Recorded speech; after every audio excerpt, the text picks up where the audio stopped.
کہ رمضان المبارک میں تہجد کی نماز آیا پڑھی جا سکتی ہے یا نہیں؟ جی آپ کا یہی سوال ہے، مولانا جواب دیں گے جی۔ میری بیٹی، اصل میں سمجھنے کی بات یہ ہے کہ تہجد اور تراویح دو نمازیں نہیں ہیں۔ یہ تہجد اور تراویح جو دو نمازیں ہم سمجھتے ہیں نا کہ تراویح کوئی الگ نماز اور تہجد الگ، اس سے سارا مغالطہ پیدا ہوا۔ رسول کریم علیہ السلام نے رمضان المبارک میں کوئی الگ نماز نئی نہیں پڑھی، وہ 11 رکھتے ہیں جو آپ سارا سال، وہ اگر پہلے وقت پڑھ لی جائے آسانی کے لیے کہ سارے لوگ پچھلے وقت نہیں اٹھ سکتے، اس لیے رمضان کی برکتوں سے یہ خالی نہ رہ جائیں، انہیں یہ موقع دیا گیا کہ وہ اول وقت ہی اگر وہ 11 رکھتے پڑھ لیں تو یہ حصہ جو اللہ تعالیٰ نے رکھا ہے رمضان المبارک کا فیوز اور برکات کا وہ حاصل کر لیں گے۔ نماز ایک ہی ہے۔ علامہ انور شاہ کشمیری رحمۃ اللہ علیہ اتنے بڑے عالم ہیں، دیوبند کے صدر المدرسین سے، بخاری کی شرح میں خود لکھتے ہیں کہ کوئی شخص جس نے دین کو پڑھا اس نے شک نہیں کر سکتا کہ حضور کے زمانے میں تہجد اور تراویح دو نمازیں نہیں تھی۔ کبھی نہیں ایسا ہوا کہ آپ نے تراویح پڑھی پھر تہجد پڑھی، ایک ہی نماز تھی، ایک ہی اس کی رکعتیں تھی 11۔ اول وقت اگر پڑھ رہے ہیں تو بعد میں لوگ، اللہ رسول نے نہیں تراویح کہا نہ صحابہ نے، بعد میں لوگوں نے ایک نام رکھ لیا صلاۃ التراویح۔ چلو یہ پہلے پڑھ لیں تو تراویح ہے، یہی پچھلے وقت پڑھیں تہجد ہے، اور بعد میں کچھ نیک لوگوں نے یہ محسوس کر کے کہ ہم نے یار تہجد کا اصل وقت بھی چھوڑا، پہلے وقت آسانی سے پڑھنے لگے، اس لیے ہمیں یہ ڈبل کرنی تھی۔ وہ جو نا آخری رات کا حصہ ہے اس کا جو ثواب ہے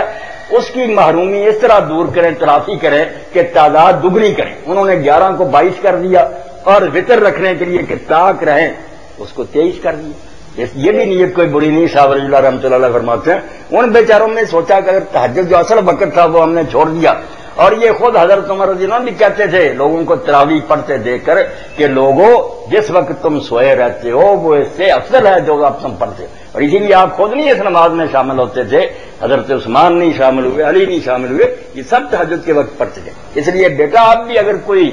عشاء کی 4 رکعتیں اور 2 سنتیں پڑھ کر آرام سے سو جائے اور تہجد کے وقت اٹھ کر 11 رکعتیں پڑھے تو افضل اور اعلیٰ نماز یہی ہے۔ ابن رشد لکھتے ہیں بدایۃ المجد میں کہ ساری امت کے جمہور علماء متفق ہیں کہ افضل نماز وہی ہے جو پچھلے حصے رات میں پڑھی جائے، مگر باقی اگر کوئی پہلے بھی پڑھ لیتا تو وہ ناجائز نہیں۔ صحابہ کا طرز عمل ہے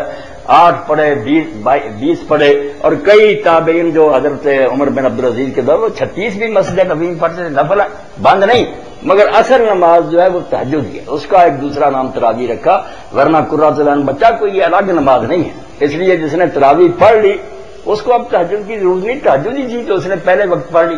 ویسے اگر کوئی جاگے اور کچھ نفل پڑھنے کو اس کا جی چاہے تو حرام نہیں، موقع ہو ساری جو 2-4 جتنے جی چاہے نفل پڑھ سکتا، مگر تہجد ہو چکی، اصل نام اس کا قیام اللیل،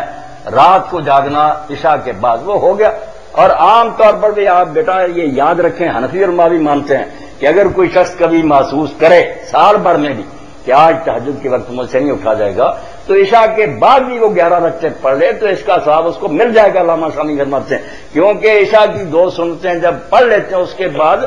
فجر ہونے تک ایک ہی نماز کا ٹائم ہے، یہ قیام اللیل ہے۔ پہلے حصے میں پڑھ لیں، درمیان میں پڑھیں، آخر میں جا کر پڑھیں، آخری وقت زیادہ افضل ہے۔